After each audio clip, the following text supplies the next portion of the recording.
Hi everyone, welcome back with me again in this channel. So on today's tutorial, I'm going to show you how you can get the enchant stones in Fish It. So if you want a better road, you need to start fishing for enchant stones and just watch this quick guide to see the best item lock setup and the secret spots where these stones drop the most.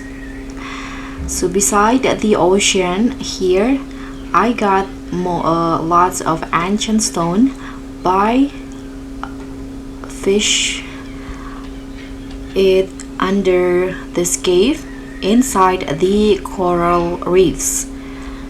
So you can just try your luck in here and ask for the setup that I use. I'm using the ghost fin rod in here and a singularity bait. And this is the location where I fish for the enchant stones. So that's all for me. Thank you so much for watching. Don't forget to like, comment and subscribe. Also click on the thanks, and I'll see you in the next tutorial.